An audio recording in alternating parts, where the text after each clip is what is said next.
আসসালামু আলাইকুম। বিটিভি চট্টগ্রামের সংবাদে সবাইকে স্বাগত জানাচ্ছি। আমি আমজাদ খান। প্রথমেই সংবাদ শিরোনাম। জাতীয় পর্যায়ে গৌরব উজ্জ্বল অবদানের জন্য সাবেক প্রধানমন্ত্রী বেগম খালেদা জিয়া সহ 15 বিশিষ্ট ব্যক্তি ও 5টি প্রতিষ্ঠানকে স্বাধীনতা পুরস্কার প্রদান। দেশের স্বার্থে সবাইকে ঐক্যবদ্ধ থাকার আহ্বান প্রধানমন্ত্রী তারেক রহমানের। খ্যাতনামা মার্কিন সাময়িকী টাইমের বিশ্বের প্রভাবশালী 100 ব্যক্তির তালিকায় প্রধানমন্ত্রী তারেক রহমান। জাতীয় সংসদের অভিনন্দন।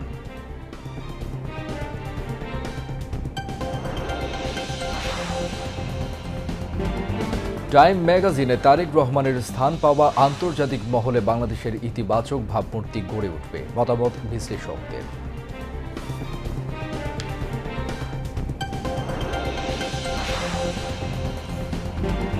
সম্পর্ক আরও সুদৃঢ় করতে ঢাকার সঙ্গে একসঙ্গে কাজ করতে চায় বেইজিং। ঢাকা বেইজিং সম্পর্ক জোরদার হলে উপকৃত হবে দুদেশই, বললেন তথ্য ও সম্প্রচার মন্ত্রী।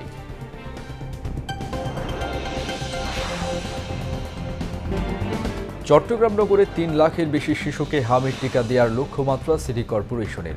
শুক্রবার ছাড়া প্রতিদিন সকাল 8টা থেকে বিকেল 5টা পর্যন্ত মাসব্যাপী চলবে টিকাদান।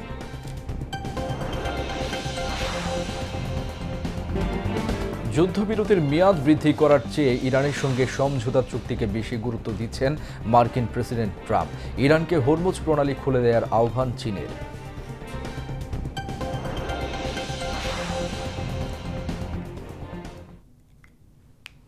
প্রিয় দর্শক, এতক্ষণ সংবাদ শিরোনাম শুনছিলেন, এবার বিস্তারিত। জাতীয় পর্যায়ে গৌরব উজ্জ্বল ও কৃতিত্বপূর্ণ অবদানের স্বীকৃতিস্বরূপ সাবেক প্রধানমন্ত্রী ও বিএনপির চেয়ারপারসন মরহুমা খালেদা জিয়া সহ 15 জন বিশিষ্ট ব্যক্তি ও 5 প্রতিষ্ঠানকে স্বাধীনতা পুরস্কার 2026 প্রদান করেছে সরকার। আজ রাজধানীর ওসমান স্মৃতি মিলনায়তনে স্বাধীনতা পুরস্কার 2026 তুলে দেন প্রধানমন্ত্রী তারেক রহমান। স্বাধীনতা, গণতন্ত্র, নারী শিক্ষা সহ দেশ গঠনে সার্বিক অবদানের জন্য সাবেক প্রধানমন্ত্রী মরহুমা বেগম খালেদা জিয়াকে এই পুরস্কার প্রদান করা হয়েছে। সাবেক প্রধানমন্ত্রী ও বিএনপির চেয়ারপারসন খালেদা জিয়াকে স্বাধীনতা পুরস্কার দেওয়া হয়েছে স্বাধীনতা, গণতন্ত্র ও নারী শিক্ষা সহ দেশ গঠনে সার্বিক অবদানের জন্য। খালেদা জিয়া সহ মরণোত্তর এই সম্মাননা পেয়েছেন 7 জন। এরা হলেন মুক্তিযুদ্ধে অবদানের জন্য মেজর মোহাম্মদ আব্দুল জলিল, সাহিত্যে ডক্টর আশরাফ সিদ্দিকী, সমাজসেবায় ডাক্তার জাফরুল্লাহ চৌধুরী ও মাহরিন চৌধুরী, সংস্কৃতিতে বশির আহমেদ এবং জনপ্রশাসনে গাজী ফজলুর রহমান, বিজ্ঞান প্রযুক্তিতে অধ্যাপক ডক্টর জহুরুল করিম, সংস্কৃতিতে হানিফ সংকেত, ক্রীড়ায় জোবেরা রহমান লিনু, সমাজসেবায় সাইদুল হক, গবেষণায় ও প্রশিক্ষণে মোহাম্মদ আব্দুল বাকি, অধ্যাপক ডক্টর এম.এ. রহিম, অধ্যাপক সুকোমল বড়ুয়া এবং পরিবেশ সংরক্ষণে মুকিত মজুমদার বাবু প্রধানমন্ত্রীর কাছ থেকে স্বাধীনতা পুরস্কার নেন। এই বছর যে 5টি প্রতিষ্ঠানকে স্বাধীনতা পুরস্কার দেওয়া হয়েছে তা হল মুক্তিযুদ্ধে অবদানের জন্য ফৌজদারহাট ক্যাডেট কলেজ, চিকিৎসা বিদ্যায় ঢাকা মেডিকেল কলেজ হাসপাতাল, পল্লী উন্নয়নে পল্লী কর্মসহায়ক ফাউন্ডেশন PKSF, জনসেবায় SOS শিশু পল্লী ও গণস্বাস্থ্য কেন্দ্র। অনুষ্ঠানে প্রধানমন্ত্রী তারেক রহমান বলেন, আমাদের প্রত্যাশিত স্বনির্ভর সমৃদ্ধ বাংলাদেশ গড়তে হলে প্রতিশোধ, প্রতিহিংসা কিংবা অযথা বিতর্ক নয়, ত্যাগ করতে হবে। তিনি বলেন, দেশের স্বার্থে আমাদেরকে ঐক্যবদ্ধ থাকতে হবে। প্রধানমন্ত্রী বলেন, আমরা ইতিমধ্যেই জনগণের সামনে দেয়া অঙ্গীকার বাস্তবায়নের কাজ শুরু করেছি। দলীয় ইশতেহার এবং স্বাক্ষরিত জুলাই সনদের প্রতিটি দফা, প্রতি অঙ্গীকার অক্ষরে অক্ষরে বাস্তবায়ন করা হবে। প্রধানমন্ত্রী তারেক রহমানের সহধর্মিণী জুবাইদা রহমান এবং খালেদা জিয়ার বোন সেলিমা ইসলাম অনুষ্ঠানে উপস্থিত ছিলেন। অনুষ্ঠানে স্থানীয় সরকার মন্ত্রী মির্জা ফখরুল ইসলাম আলমগীর, স্বরাষ্ট্রমন্ত্রী সালাউদ্দিন আহমদ, বিরোধী দলীয় নেতা শফিকুর রহমান, মন্ত্রিসভার সদস্য, সাংসদ, বিচারপতি, 3 বাহিনীর প্রধান ও ঊর্ধ্বতন সরকারি কর্মকর্তারা উপস্থিত ছিলেন। খ্যাতনামা মার্কিন সাময়িকী টাইম ম্যাগাজিনে বিশ্বের 100 প্রভাবশালী ব্যক্তির মধ্যে স্থান পেলেন বাংলাদেশের প্রধানমন্ত্রী তারেক রহমান। গতকাল the 100 most influential people of 2026 শীর্ষক তালিকা প্রকাশ করে টাইম ম্যাগাজিন। এই তালিকায় মার্কিন প্রেসিডেন্ট ডোনাল্ড ট্রাম্প, চীনের প্রেসিডেন্ট শি জিনপিং, কানাডার প্রধানমন্ত্রী মার্ক কার্নি, জাপানের প্রধানমন্ত্রীর মতো 24 জন রাজনীতিবিদ ও রাষ্ট্রনেতা রয়েছেন। আরও জানাচ্ছেন কাজী শারবিন ইসলাম মেধা।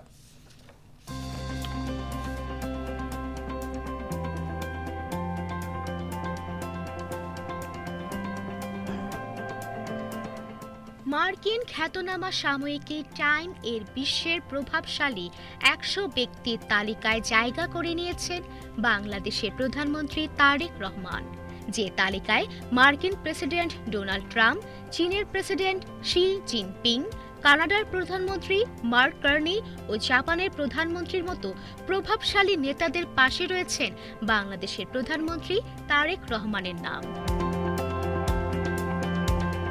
টাইমের এ তালিকায় স্থান করে নেয়ার মধ্য দিয়ে তারেক রহমানের দূরদর্শী নেতৃত্ব, সীমাহীন সাহসিকতা এবং গণতন্ত্র পুনরুদ্ধারের পথে অসামান্য অবদান আন্তর্জাতিক পরিসরে স্বীকৃতি পেল। বুধবার ২০২৬ সালের প্রভাবশালী ১০০ ব্যক্তির তালিকা প্রকাশ করেছে টাইম। এর মুখবন্ধে বলা হয়, মাত্র কয়েক মাস আগেও তারেক রহমান লন্ডনে দক্ষিণ পশ্চিমাঞ্চলে নির্বাসিত জীবন কাটাচ্ছিলেন, কিন্তু ২০২৪ সালে বাংলাদেশের স্বৈরাচারী প্রধানমন্ত্রী শেখ হাসিনা ক্ষমতাচ্যুত হলে ৫৭ বছর বয়সে এই রাজনৈতিক উত্তরসূরি বিরোধী আন্দোলনের কর্মী থেকে জাতীয় নেতায় পরিণত হন।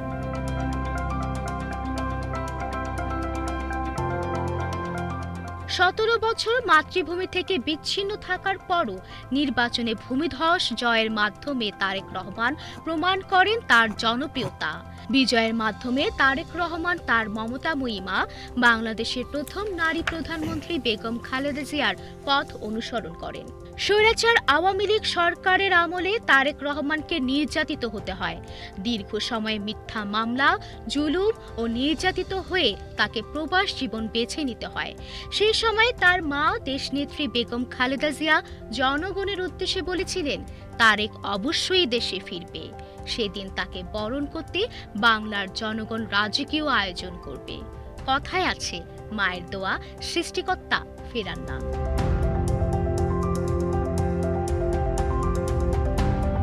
দীর্ঘ ১৭ বছর পর ২০২৫-এর ২৫শে ডিসেম্বর দেশে ফেরেন তারেক রহমান। তাকে এক নজর দেখার জন্য রাস্তায় জনতার ঢল নামে। টেলিভিশনের পর্দায় সবার চোখ থাকে বিমানবন্দর থেকে শুরু করে তারেক রহমানের দেশে প্রত্যাবর্তনের প্রতিটি মুহূর্ত দেখতে। তারেক রহমান ঢাকায় ফেরার মাত্র ৫ দিন পরে মারা যান শহীদ রাষ্ট্রপতি জিয়াউর রহমানের সহধর্মিণী ও তার মা, সাবেক প্রধানমন্ত্রী বেগম খালেদা জিয়া। ১২ই ফেব্রুয়ারি নির্বাচনে ভূমিধস বিজয়ের মাধ্যমে সরকার গঠন করে মায়ের দেখানো পথেই ১৭ কোটি মানুষের দেশকে ঐক্যবদ্ধ করা এবং দক্ষিণ এশিয়ার দ্বিতীয় বৃহত্তর অর্থনীতিকে আবারও গতিশীল করতে কাজ শুরু করেন তারুণ্যের অহংকার তারেক রহমান। নির্বাচনের আগে জনগণকে দেওয়া প্রতিশ্রুতি বাস্তবায়নে অদম্য গতিতে এগিয়ে চলছেন Tarique Rahman. We have a plan for the people and for the country. ইনশাআল্লাহ আমরা সেই প্ল্যান বাস্তবায়ন করব। আল্লাহ হাফেজ। ইতিমধ্যে তিনি নির্বাচনী ইস্তেহার মোতাবেক খাল খনন কর্মসূচি, কৃষি ঋণ মওকুফ, ফ্যামিলি কার্ড, ক্রীড়া কার্ড ও কৃষক কার্ড বিতরণ সহ নানা কর্মসূচি বাস্তবায়ন করে চলছেন প্রধানমন্ত্রী তারেক রহমান। স্বাধীনতা চেতনা ও জুলাইয়ের আকাঙ্ক্ষা ধারণ করে একটি বৈষম্যহীন, নিরাপদ ও গণতান্ত্রিক বাংলাদেশ বিনির্মাণই দেশের মানুষের একমাত্র আকাঙ্ক্ষা। আর এই জনগণের আকাঙ্ক্ষা বাস্তবায়নে কাজ করে যাচ্ছেন তারেক রহমান। কারণ বিএনপি স্লোগান, করব কাজ, গর্ব দেশ, সবার আগে বাংলাদেশ। আর বাংলাদেশ বিনির্মাণে নিরলস কাজ করে যাচ্ছেন বিশ্বের খ্যাতনামা টাইম ম্যাগাজিনের প্রভাবশালী ১০০ ব্যক্তির তালিকায় স্থান পাওয়া বাংলাদেশের গর্ব প্রধানমন্ত্রী তারেক রহমান।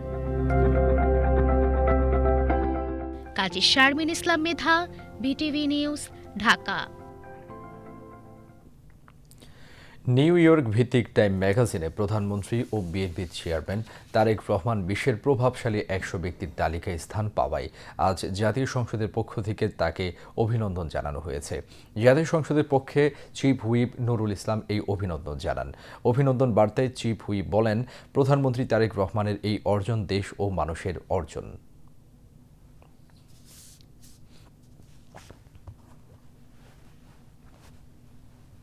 টাইম ম্যাগাজিন পত্রিকায় বিশ্বের সেরা ১০০ ব্যক্তিত্বের মধ্যে আমাদের মাননীয় নেতা, আজকের সংসদ নেতা এবং প্রধানমন্ত্রী জনাব তারেক রহমান সাহেবের নাম আছে এবং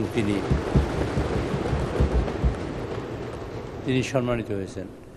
তিনি সম্মানিত মানে দেশকে সম্মানিত করা, তিনি এই জাতিকে সম্মানিত করেছেন।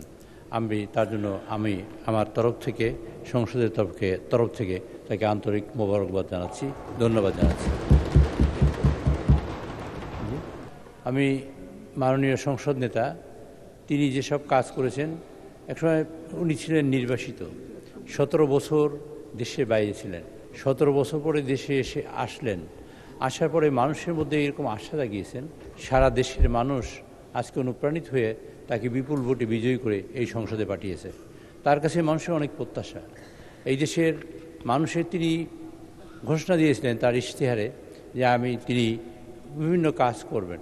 মাননীয় স্পিকার, আঙুলের কালি শুকোবার আগেই তিনি তার কাজ বাস্তবায়ন শুরু করেছেন এবং তার মধ্যে ফ্যামিলি কার্ড অন্যতম, যার মহিলারা পাবেন এই দেশের, এবং তারা পেয়ে অর্থনৈতিকভাবে স্বাবলম্বী হবেন এবং দেশ সঠিকভাবে পরিচালিত হবে। তিনি ফার্মার্স কার্ডের উদ্বোধন করেছেন, কৃষক কার্ডের উদ্বোধন করেছেন এই 1 বৈশাখ।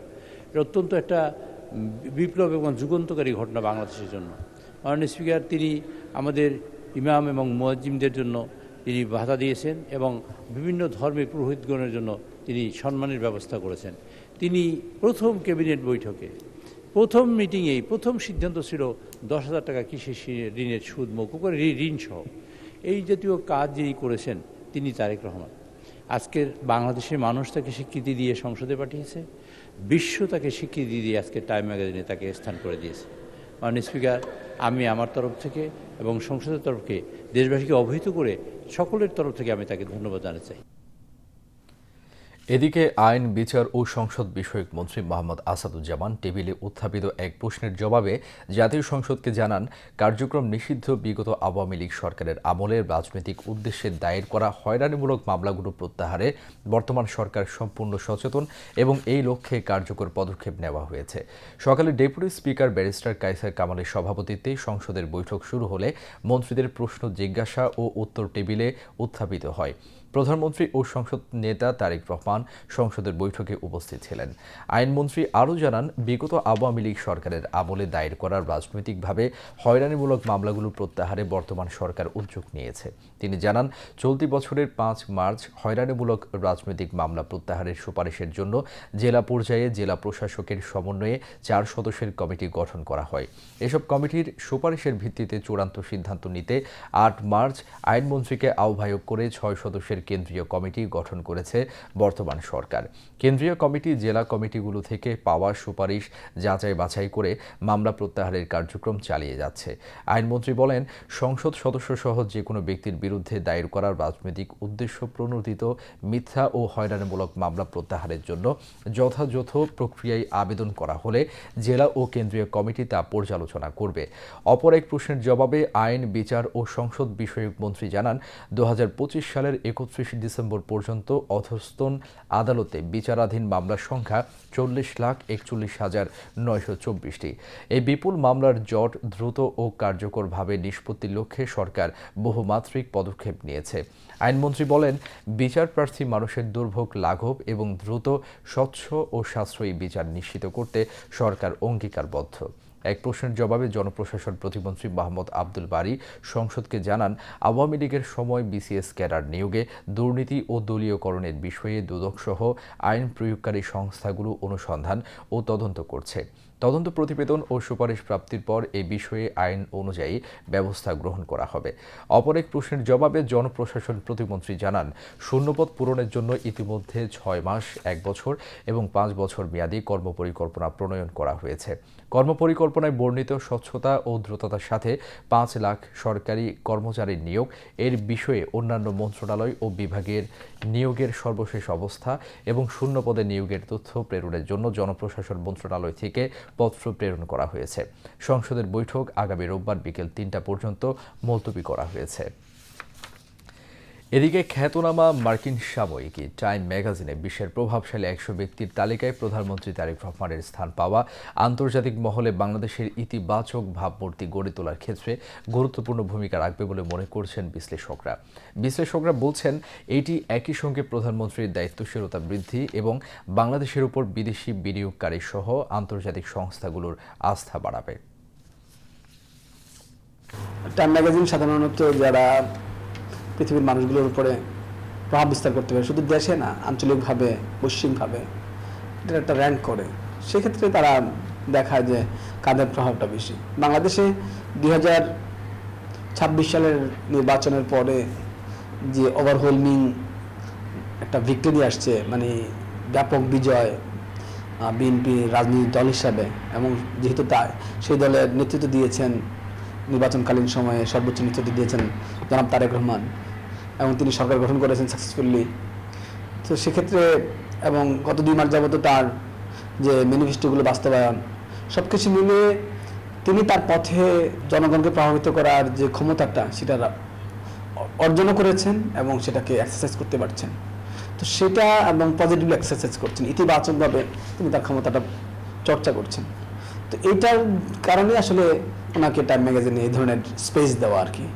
এটা এই সরকারের একটা ভালো অর্জন, গুরুত্বপূর্ণ অর্জন, এবং প্রধানমন্ত্রীরও একটা গুরুত্বপূর্ণ অর্জন।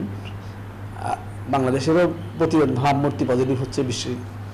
এটা একটা বড় দিক যে আমরা আজকে যেভাবে একটা অন্তর্বর্তী সরকার এবং সরকারের আগে যে সময় একটা স্থিতিশীলতা দরকার ছিল, সেই স্থিতিশীলতার প্রেক্ষিতে এইরকম একটা টাইম ম্যাগাজিনের প্রচ্ছদ আমাদেরকে অনুপ্রাণিত করবে।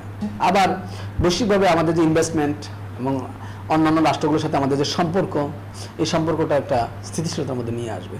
তো এটাই আসলে নির্বাচিত সরকারের ক্ষেত্রে জনগণের বেনিফিটটা আর কি। এই যে তার যে ক্ষমতা, এই ক্ষমতাটাকে দায়িত্ব হিসেবে যদি নিতে পারে রাষ্ট্র পুনর্গঠনের ক্ষেত্রে, এবং গণতন্ত্র যে এখন একটা নতুন পথে যাত্রা শুরু করেছে, এটাকে সুদৃঢ় করার কাজে যদি ব্যবহার করতে পারে এই ক্ষমতা, তাহলে এই যে টাইম ম্যাগাজিনের এই স্বীকৃতি, এটা একটা ইতিহাস হয়ে থাকতে পারে। এই ধরনের অ্যাওয়ার্ডগুলো কিংবা এই ধরনের র্যাঙ্কিংগুলো কিন্তু অনেক সময় রেসপন্সিবিলিটি বাড়িয়ে দেয়। ফলে আন্তর্জাতিক মহল কিংবা আপনি যেটা বললেন যে ইনভেস্টররা এই তাকিয়ে থাকবে যে তারেক রহমান প্রধানমন্ত্রী হিসেবে এখন রাষ্ট্র কিভাবে পরিচালনা করছে, স্থিতিশীলতা কিভাবে নিশ্চিত করছে, এবং গণতন্ত্রায়নের জায়গাগুলো কিভাবে সুদৃঢ় করছে। এর ফলে ইনভেস্টর থেকে শুরু করে মানবাধিকার যে অঙ্গ সংগঠনগুলো আছে এবং আন্তর্জাতিক আদার যে ইনস্টিটিউশনগুলো আছে, তারা প্রত্যেকেই কিন্তু তাকিয়ে থাকবে বাংলাদেশের প্রতি যে পরবর্তীতে কোন দিকে যাচ্ছে। ফলে এটা দেখতে হবে রেসপন্সিবিলিটির জায়গায়, এটা নিয়ে খুব উচ্ছ্বসিত হওয়ার চেয়ে বরং দায়বদ্ধতার জায়গা থেকে দেখার সুযোগটা অনেক বেশি। ঢাকার সঙ্গে সম্পর্ক আরও সুদৃঢ় করতে একসঙ্গে কাজ করতে চায় বেইজিং। বিশেষ করে তথ্য ও যোগাযোগ প্রযুক্তি, কূটনীতি, প্রশিক্ষণ ও জনগণের মধ্যে যোগাযোগ বাড়াতে বর্তমান সরকারকে সহযোগিতা করতে চায় চীন সরকার। বৃহস্পতিবার সচিবালয়ে তথ্যমন্ত্রী জহির উদ্দিন স্বপনের সঙ্গে সৌজন্য সাক্ষাতে এসে এমন অভিপ্রায় ব্যক্ত করেন ঢাকায় নিযুক্ত চীনা রাষ্ট্রদূত ইয়ান ওয়াও। এই সময় প্রধানমন্ত্রীর উপদেষ্টা ডাক্তার জাহেদ উর রহমান, তথ্য প্রতিমন্ত্রী ইয়াসের খান চৌধুরী ও তথ্য সচিব মাহবুবা ফারজানা উপস্থিত ছিলেন। বৈঠকে চাইনিজ রাষ্ট্রদূত জানান তারা তথ্য মন্ত্রণালয়ের সঙ্গে একটি সমঝোতা স্মারক সই করতে চায়, যার মাধ্যমে চীনের রাষ্ট্রীয় গণমাধ্যমের সঙ্গে এদেশীয় গণমাধ্যমের সম্পর্ক আরও জোরদার হবে। এছাড়া জুলাই ও অক্টোবরে চীনে 2টি সামিট করার আগ্রহ প্রকাশ করে রাষ্ট্রদূত জানান এর মাধ্যমে বাংলাদেশের সাংবাদিক এবং বুদ্ধিজীবী শ্রেণীর সঙ্গে প্রযুক্তিগত জ্ঞান ও দক্ষতার আদান প্রদান হবে, যা দুই দেশের মধ্যকার সম্পর্ক জোরদারে ভূমিকা পালন করবে। এই সময় আন্তর্জাতিক ফিল্ম ফেস্টিভ্যালে নিয়মিত অংশগ্রহণের কথাও জানান চীনা রাষ্ট্রদূত। জবাবে তথ্যমন্ত্রী জহির উদ্দিন স্বপন উল্লেখ করে বলেন, চীন বাংলাদেশের দীর্ঘদিনের পরীক্ষিত বন্ধু রাষ্ট্র। প্রযুক্তিগত উৎকর্ষ সাধনে দেশটির অগ্রগতি ঈর্ষণীয়। ঢাকা বেইজিং সম্পর্ক জোরদার হলে দুই দেশই উপকৃত হবে। অ্যানালগ পদ্ধতির পরিবর্তে খুব শীঘ্রই বেসরকারি টেলিভিশনগুলোকে ডিজিটালাইজেশনের আওতায় আনা হবে। এর ফলে টেলিভিশন চ্যানেলগুলো পে চ্যানেলের আওতায় আনা সম্ভব হবে। এতে সরকারের রাজস্বও বাড়বে। বৈঠকে জানানো হয়, জাতীয় সম্প্রচার নীতিমালায় গণ অভ্যুত্থান শব্দ সংযোজন করা হচ্ছে। তথ্য ও সম্প্রচার সচিব মাহবুবা ফারজানার সভাপতিত্বে জাতীয় সম্প্রচার নীতিমালা নিয়ে তথ্য ও সম্প্রচার মন্ত্রণালয়ে অ্যাটকো ও কোয়াবের সাথে অনুষ্ঠিত বৈঠকে এসব বিষয়ে আলোচনা হয়। বৈঠক শেষে অ্যাটকো সভাপতি আব্দুস সালাম বলেন, দ্রুত জাতীয় সম্প্রচার নীতিমালা চূড়ান্ত করা হবে। বেশ কিছু বিষয় সংশোধনের একমত হয়েছে। কোয়াবের সভাপতি বলেন, পে চ্যানেল হলে সরকার, টিভি চ্যানেল সহ সকলে উপকৃত হবে। যশোরের চৌগাছায় বন্দুক যুদ্ধের নাটক সাজিয়ে ছাত্র শিবিরের 2 নেতাকে গুলি করার অভিযোগে দায়ের করা মানবতাবিরোধী অপরাধের মামলায় আনুষ্ঠানিক অভিযোগ গঠনের আদেশের জন্য আগামী 20 এপ্রিল দিন ধার্য করেছেন আন্তর্জাতিক অপরাধ ট্রাইব্যুনাল। আজ ট্রাইব্যুনাল 1-এর চেয়ারম্যান বিচারপতি মোহাম্মদ গোলাম মর্তুজা মজুমদারের নেতৃত্বাধীন 2 সদস্যের বেঞ্চ এই আদেশ দেন। আজ আসামিদের অব্যাহতি চেয়ে শুনানি করেন আইনজীবীরা। তারা দাবি করেন, ঘটনাটি মানবতাবিরোধী অপরাধের আওতায় পড়ে না এবং এটি কোনো ওয়াইড স্প্রেড বা সিস্টেমেটিক অ্যাটাক নয়। তবে ট্রাইব্যুনালের চিফ প্রসিকিউটর আমিনুল ইসলাম বলেন, 2009 থেকে 2024 সাল পর্যন্ত সংঘটিত ধারাবাহিক ঘটনার অংশ হিসেবে এই ঘটনাও পরিকল্পিত ও বিস্তৃত হামলার অন্তর্ভুক্ত। শুনানি শেষে ট্রাইব্যুনাল অভিযোগ গঠনের বিষয়ে আদেশের জন্য 20 এপ্রিল দিন ধার্য করেন।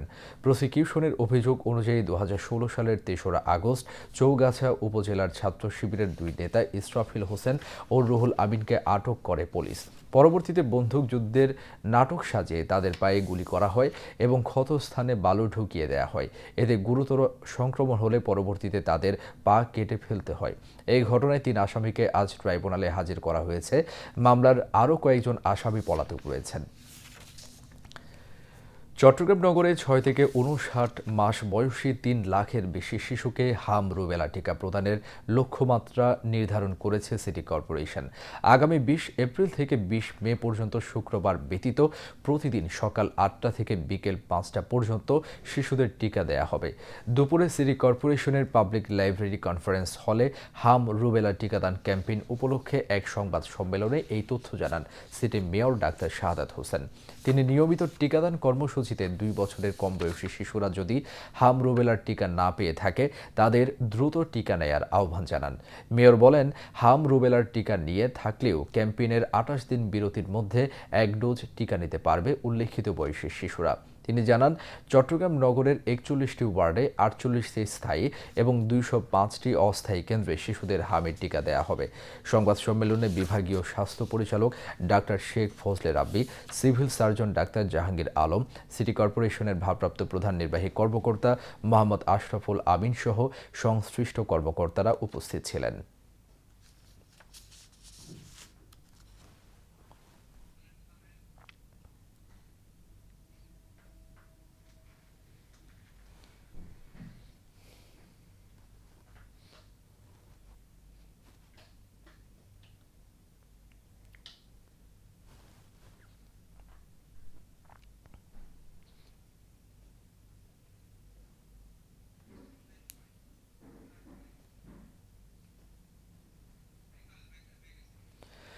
এবার আন্তর্জাতিক সংবাদ।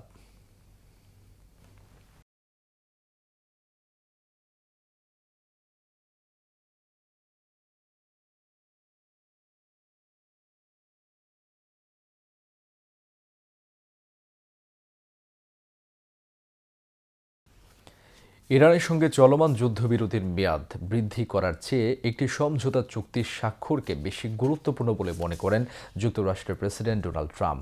ইরান পারমাণবিক অস্ত্র অর্জনের চেষ্টা করছে, যুক্তরাষ্ট্রের এমন দাবি প্রত্যাখ্যান করে। ইরানের পররাষ্ট্র মন্ত্রণালয়ের মুখপাত্র ইসমাইল বাঘে জোর দিয়ে বলেন, ইরানের পারমাণবিক কর্মসূচি শান্তিপূর্ণ। এদিকে ইরান যুদ্ধে না জড়ানোর সিদ্ধান্তে অনড় রয়েছেন যুক্তরাজ্যের প্রধানমন্ত্রী কিয়ার স্টারমার। একই সঙ্গে হরমুজ প্রণালীতে নৌ চলাচল ফের স্বাভাবিক করার জন্য ইরানকে আহ্বান জানিয়েছে চীন। জাকিয়া জামান আনিকার ডেস্ক রিপোর্ট।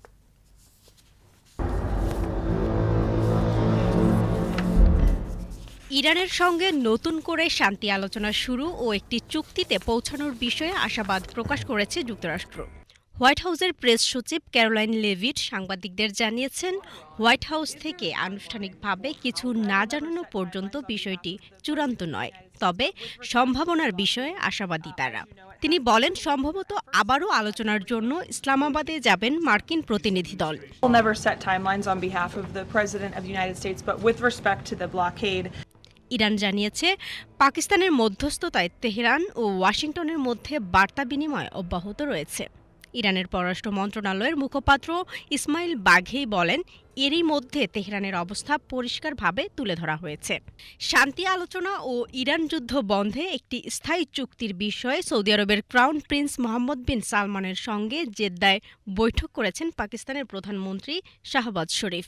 এ সময় দুই নেতা সমস্যা সমাধানে কূটনৈতিক প্রচেষ্টার উপর জোর দেন। এদিকে যুক্তরাষ্ট্র ও ইরানকে শান্তি আলোচনায় ফিরিয়ে আনতে ইরান সফর করেছেন পাকিস্তানের সেনা প্রধান ফিল্ড মার্শাল আসিম মুনিরের নেতৃত্বে একটি উচ্চ পর্যায়ের প্রতিনিধি দল। এর মধ্য দিয়ে দ্বিতীয় দফায় আলোচনার সময় ও স্থান নির্ধারিত হতে পারে বলে বিভিন্ন গণমাধ্যমের খবরে বলা হয়েছে। এদিকে ইরান যুদ্ধে না জড়ানোর বিষয়ে নিজেদের অবস্থান আবারও পরিষ্কার করেছেন যুক্তরাজ্যের প্রধানমন্ত্রী কিয়ার স্টারমার। ব্রিটিশ পার্লামেন্টে দেয়া এক ভাষণে তিনি বলেন, এই যুদ্ধে যোগ দেয়া তাদের জাতীয় স্বার্থের অনুকূলে নয়। The budget committed record funding to defence. I reaffirm those commitments. এদিকে মার্কিন প্রেসিডেন্ট ডোনাল্ড ট্রাম্পকে ইরানের বিরুদ্ধে হামলা থেকে আটকাতে আনা একটি প্রস্তাব মার্কিন সিনেটে আবারও ব্যর্থ হয়েছে। ভোটে প্রস্তাবটি ৪৭-৫২ ব্যবধানে নাকচ হয়। এটি যুদ্ধ শুরুর পর থেকে চতুর্থবারের মতো এ ধরনের প্রস্তাব ব্যর্থ হওয়া। There appears to be. The clerk will call the roll. Zakia Zaman Anika, PTV news. দক্ষিণ লেবাননে ইসরায়েলি সেনাদের স্থল অভিযান আরও জোরদার করার নির্দেশ দিয়েছেন দেশটির প্রধানমন্ত্রী বেনিয়ামিন নেতানিয়াহু। একই সঙ্গে তিনি বলেছেন, যুক্তরাষ্ট্রের সঙ্গে আলোচনা ও কূটনৈতিক প্রক্রিয়াও অব্যাহত থাকবে। এর প্রেক্ষিতে ইরান ও লেবাননে সামরিক অভিযান আরও জোরদার করার পরিকল্পনা অনুমোদন করেছেন ইসরায়েলি প্রতিরক্ষা বাহিনী আইডিএফ এর chief of general staff Eyal জামিন।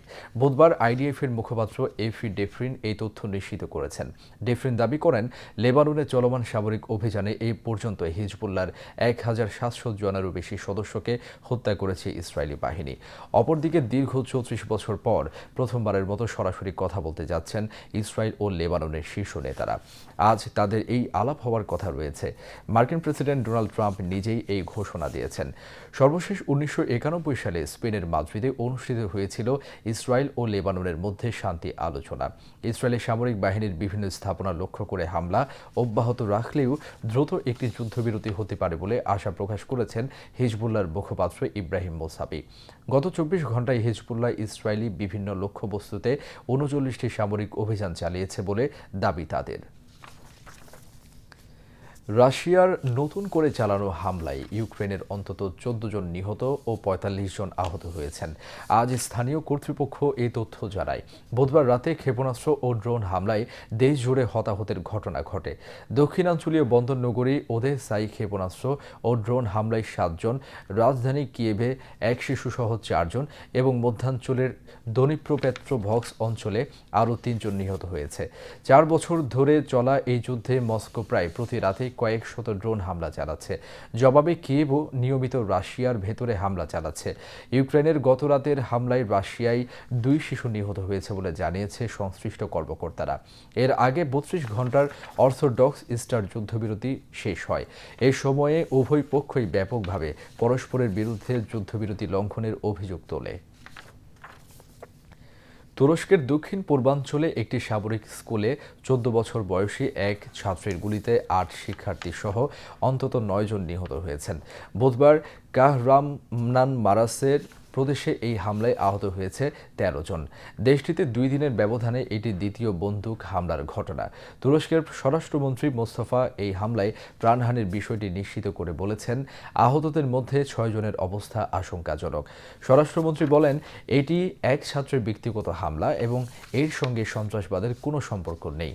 এর আগে প্রদেশটির গভর্নর জানিয়েছেন, হামলার পর বিশৃঙ্খল পরিস্থিতির মধ্যে অভিযুক্ত ছাত্র নিজেও গুলি চালিয়ে আত্মহত্যা করেছে। অভিযুক্ত ছাত্রের বাবাকে জিজ্ঞাসাবাদের জন্য আটক করা হয়েছে। আবারও দেশের খবর। কক্সবাজারের টেকনাফে পৃথক অভিযানে ৭২,০০০ পিস ইয়াবা, মিয়ানমারের মুদ্রাসহ 2 মাদক কারবারিকে আটক করেছে নৌবাহিনী। আজ ভোরে নৌবাহিনীর একটি দল টেকনাফের সাবরাং ইউনিয়নের নয়াপাড়া এলাকায় অভিযান চালিয়ে 2 মাদক কারবারিকে আটক করে। এই সময় তাদের দেয়া তথ্যের ভিত্তিতে একটি বাড়িতে তল্লাশি চালিয়ে মাটির নিচে অভিনব কায়দায় পুঁতে রাখা বাক্স ভর্তি ৪২,০০০ পিস ইয়াবা উদ্ধার করা হয়। অন্যদিকে উপজেলার শাহপুরের দ্বীপ এলাকায় নাফ নদীতে নোঙ্গর করে রাখা একটি ইঞ্জিন চালিত কাঠের বোটে তল্লাশি চালিয়ে ৩০,০০০ পিস ইয়াবা, একটি মোবাইল ফোন ও ১১,০০০ মিয়ানমারের কিয়াত উদ্ধার করা হয়। পরে জব্দকৃত মাদকসহ অন্যান্য মালামাল এবং আটককৃত ব্যক্তিদের টেকনাফ মডেল থানায় হস্তান্তর করা হয়। খাগড়াছড়িতে মানিকছড়ি উপজেলার দুর্গম পাহাড়ি অঞ্চলে অসহায় ও দুস্থ মানুষের সুস্বাস্থ্য নিশ্চিত করার লক্ষ্যে মেডিকেল ক্যাম্পেইন ও বিনামূল্যে চক্ষু শিবির অনুষ্ঠিত হয়েছে। আজ যজ্ঞছোলা সরকারি প্রাথমিক বিদ্যালয় মাঠে সেনাবাহিনীর গুইমারা রিজিয়নের আওতাধীন 20 field regiment artillery Sindukchhari zone এই চিকিৎসা ক্যাম্পের আয়োজন করে।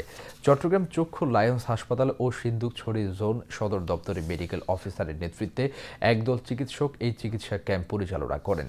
দিনব্যাপী চিকিৎসা ক্যাম্পে প্রায় ১৫০০ পাহাড়ি ও বাঙালি রোগীকে বিনামূল্যে চিকিৎসা সেবা ও ঔষধ এবং চক্ষু রোগীদের মাঝে চশমা বিতরণ করা হয়। এছাড়া লায়ন্স চক্ষু হাসপাতালের সৌজন্যে এবং সিন্দুকছড়ি জোনের ব্যবস্থাপনায় ১০০ জন চক্ষু রোগীকে বিনামূল্যে ছানি অপারেশনের জন্য প্রাথমিকভাবে নির্বাচিত করা হয়। বাংলা নববর্ষ উপলক্ষে চিটাগাং পোর্ট সিটি ইন্টারন্যাশনাল ইউনিভার্সিটিতে আজ শোভাযাত্রা, ফ্ল্যাশ মব, বৈশাখী মেলা ও সাংস্কৃতিক অনুষ্ঠানের আয়োজন করা হয়। সকালে বৈশাখী মেলার উদ্বোধন করেন বিশ্ববিদ্যালয়ের উপাচার্য প্রফেসর মোহাম্মদ তৈয়ব চৌধুরী। এই সময় বিভিন্ন অনুষদের ডিন, বিভাগীয় চেয়ারম্যান, কোষাধ্যক্ষ, রেজিস্ট্রার, পরীক্ষা নিয়ন্ত্রক সহ ঊর্ধ্বতন প্রশাসনিক কর্মকর্তা ও শিক্ষক শিক্ষার্থীরা উপস্থিত ছিলেন। বিশ্ববিদ্যালয়ের প্রাঙ্গণে বৈশাখী মেলায় বিভিন্ন স্টলে ঐতিহ্যবাহী খাবার, হস্তশিল্প ও সাংস্কৃতিক উপকরণ প্রদর্শিত হয়। পরে বিশ্ববিদ্যালয়ের শিক্ষক, শিক্ষার্থী, কর্মকর্তা ও কর্মচারীদের অংশগ্রহণে ক্যাম্পাসে বের করা হয় বৈশাখী শোভাযাত্রা। বিশ্ববিদ্যালয়ের কালচারাল ফোরামের উদ্যোগে সাংস্কৃতিক অনুষ্ঠানে সঙ্গীত, নৃত্য ও আবৃত্তি পরিবেশিত হয়। শেয়ার বাজারের খবর।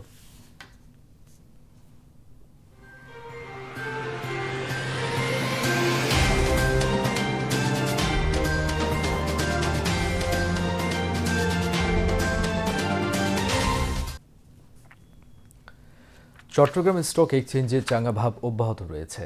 আজ সপ্তাহের শেষ দিনে শেয়ার লেনদেন কম হলেও মূল্যসূচক বেড়েছে। দিন শেষে সার্বিক সূচক দাঁড়িয়েছে ১৪,৭৬১.73, যা গতকালের চেয়ে শতকরা ০.০৩ বেশি। এছাড়া সিএসসি ৩০-এর মূল্যসূচক দাঁড়ায় ১২,৯৭৬.21, যা গতকালের চেয়ে শতকরা ০.০৬ বেশি। আজ ২০৮টি কোম্পানির ৫১,৭৬,৭২৪টি শেয়ার লেনদেন হয়, যার মূল্য ৩১,৪২,৭০,০০০ টাকারও বেশি। এর মধ্যে ৮৬টি কোম্পানির শেয়ারের দাম বেড়েছে, ৮৮টির কমেছে এবং ৩৪টির দাম অপরিবর্তিত রয়েছে। এবার আন্তর্জাতিক মুদ্রা বাজারের খবর।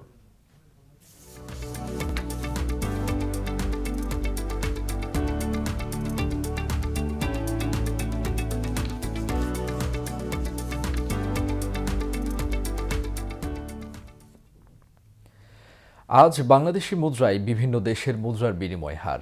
ইউএস ডলার ১২২ টাকা ৭০ পয়সা, সিঙ্গাপুর ডলার ৯৬ টাকা ৫৬ পয়সা, অস্ট্রেলিয়ান ডলার ৮৮ টাকা, কানাডিয়ান ডলার ৮৯ টাকা ৩০ পয়সা, হংকং ডলার ১৫ টাকা ৪৯ পয়সা, ইউরো ১৪৪ টাকা ৭৯ পয়সা, ব্রিটিশ পাউন্ড ১৬৬ টাকা ৪৪ পয়সা, সৌদি রিয়াল ৩২ টাকা ৩৩ পয়সা, কাতার রিয়াল ৩৩ টাকা ২৬ পয়সা, ইউএই দিরহাম ৩৩ টাকা ২ পয়সা, কুয়েতি দিনার ৩৯৫ টাকা ৯৫ পয়সা, মালয়েশিয়ান রিঙ্গিত ৩০ টাকা ৬৯ পয়সা, থাই বাত ৩ টাকা ৭৯ পয়সা, ভারতীয় রুপি ১ টাকা ৩১ পয়সা, চীনা ইউয়ান ১৮ টাকা। এবার আবহাওয়ার খবর।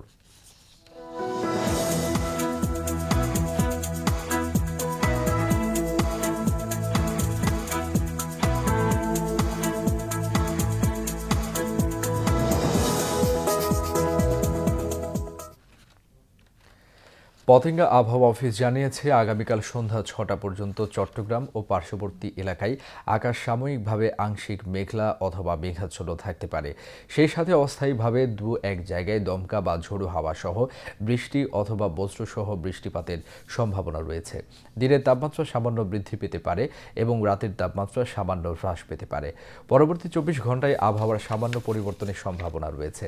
নগরীতে আজ সর্বোচ্চ তাপমাত্রা ছিল ৩২.৮ ডিগ্রি সেলসিয়াস, যা স্বাভাবিকের চেয়ে ১ ডিগ্রি বেশি এবং সর্বনিম্ন তাপমাত্রা ছিল ২৬.৩ ডিগ্রি সেলসিয়াস, যা স্বাভাবিকের চেয়ে ২.৯ ডিগ্রি বেশি। আগামীকাল চট্টগ্রামে সূর্যোদয় ৫টা ৩১ মিনিটে এবং সূর্যাস্ত ৬টা ১৪ মিনিটে। এবার জানিয়ে দিচ্ছি কর্ণফুলী নদীতে আগামীকালের জোয়ার ভাটার সময়সূচি। ভাটা শুরু হবে রাত ১২টা ২১ মিনিটে, জোয়ার সকাল ৭টা ৪ মিনিটে। পরবর্তী ভাটা শুরু হবে দুপুর ১২টা ৪০ মিনিটে এবং জোয়ার সন্ধ্যা